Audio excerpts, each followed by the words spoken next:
on which angel was the most gay. Yeah, you are. You just said it was Asmodeus. Yeah, it's something I had read, and maybe I even got a few things wrong. Okay, maybe I even embellished something. So Asmodeus is like role in as part of Lucifer's cabinet is to make men as gay as possible. It's a spirit of homosexuality.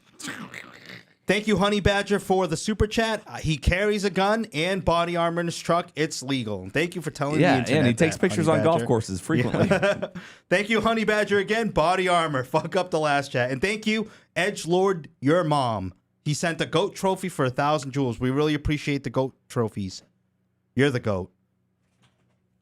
All right, so we covered that very... So we're done with Asmodeus? What the fuck, man? I don't know shit. Hold on. No, we're not done, dude. How do you? First of all, I'm not gonna let it end like this. Yeah. How do you spell Asmodeus? Is it Asmodeus? Okay. Okay. So tell me about the spirit. I've never heard of this. Of Asmodeus. I gotta know, dude. This is fast. This is why you're so special, Bak. Because you fucking look in the corners that nobody dares go. Because people think, all right, it's getting silly, but you keep going, and then you find fascinating shit. Okay. Asmodeus, also spelled Asmodee or Asmodee and variants, is a prominent demon or evil spirit in Jewish, Christian, and later Western occult traditions. All right. Origins and name. The name is widely believed to derive from the Avestan, ancient Persian or Zoroastrian, Asma, Deva, or Ashma, a demon of wrath, rage, and violence. This figure entered Jewish tradition during the period of Persian cultural influence after the Babylonian exile. In Hebrew, he appears as Ashmedai, in Greek as Asmodeus. In the Book of Tobit, his earliest and most famous appearance is in the Deuterocanonical Book of Tobit, accepted as scripture in Catholic and Orthodox Bibles, regarded as apocryphal by most Protestants and Jews. Asmodeus becomes obsessed with Sarah, daughter of Ragel or of Ecbatana. He kills her 7 successive husbands on their wedding nights before the marriages can be consummated. When Tobias, son of Tobit, is about to marry her, the angel Raphael instructs him to burn the heart and liver of a fish caught in the Tigris. The smoke drives Asmodeus away to Upper Egypt, where Raphael binds him. In some translations, he is called the worst of demons. In Jewish tradition, in the Talmud and later rabbinic legends, Ashmedai is often described as king of the demons or king of the Shadim.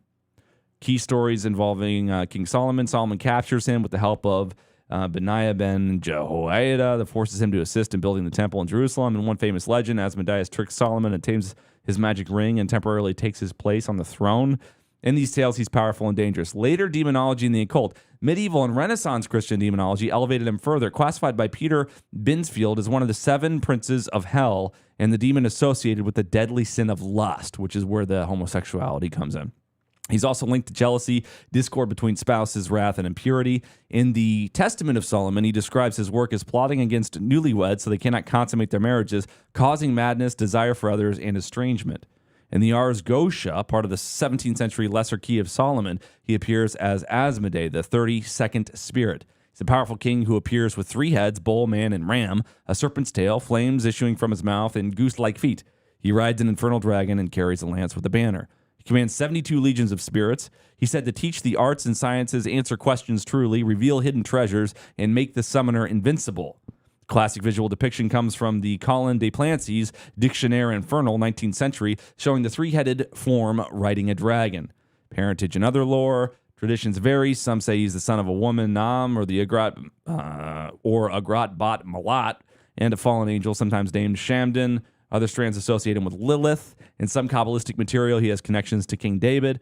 Across sources, Asmodeus is consistently tied to disrupting marriages, sexual desire, and domestic harmony, while also functioning as a high-ranking infernal king with knowledge and power. His character shifts depending on the tradition, from a jealous killer of bridegrooms in Tobit to a somewhat tricksterish king of the demons in the Talmud to a formal prince of hell and goetic spirit in later European occultism. So there must be myths extended from the lust. Well, thing. I have here, in contemporary Catholic deliverance / exorcism teaching, most prominently from Chad Ripperger, that dude who's been on Sean Ryan, I didn't even know this is associated to him. Asmodeus is specifically identified as the demon of homosexuality in men, and more broadly, it's a demon of impurity. Yeah. Maybe I got it from. No, you're right. He just wants to fuck. Ripperger. He wants you to want to fuck impurely in any way. So if you can turn you gay, he'll turn you gay. If you can make you cheat, I'll make you cheat. All that shit. So maybe Asmodeus got his hands on Perez through the SSRIs. That's my theory, and I'm sticking with it. All right. We skipped a bunch of stuff. Yeah. I mean, we can... Should we hit clip 110? Go You back. tell me what you want to hit next, and I'll do whatever you want for the rest of your life. That sounds very Asmodeic-like. Let's hit clip 110. All right. So we're about vacuums are taking over? Yeah, we got a super chat. I saw it. I responded to it. I said You did? Asmodeus got to me. I feel like obligated to read it. Yeah. Why do I insist on taking it from the Bak? Censor Germ, thank you for the $10 super chat. Hey, Chase, why do you insist on taking it from the Bak? I always remembered you on top. I'm a switch hitter, baby. So, dude, you are out of line, Censor Germ. That's all I'm going to say. Normally, I like and thumbs up every super chat. Like and thumbs it up, bro. He's just fucking with us. He's just one of the boys. Appreciate you supporting the network, bro. All right. I'm killing the clip early, not Yeah. because I disagree with what Harrison's saying, but because there was copyright music that was starting to play. Yeah. So on July 24th, 2026, the assemblies of the states parties of the International Criminal Court voted to remove Chief Prosecutor Karim Khan from office. This was the first just removal. like they did with the prosecutor in the Burisma trial. Yep. He was the one he was at the tip of the spear leading the charge against Netanyahu, addressed the warrant for him, and he was on top. I didn't know this, but during research for this episode, he was the guy that led the charge against Putin, too, for the invasion of Ukraine. So it's not like, it seems to me like no fucking way that he was trying to be fair and balanced. He's just a prosecutor for the... And now he's mega super fucked. Dude, it's not bragging to say you're the tip of the spear either. No. And Alex Jones proved that. I mean, let's watch. Yeah, Alec, I just have to say something, man. It seems like every time I turn on your broadcast, you're bragging. It just gets old, man. I'm going to shut you down right now, okay? We're taking calls about your nomination. Do you understand they're having congressional hearings trying to shut us down? Do you understand I'm ringing the alarm? If that was happening to anybody else, I'd be freaked out. I mean, what's it going to take? Us being shut down?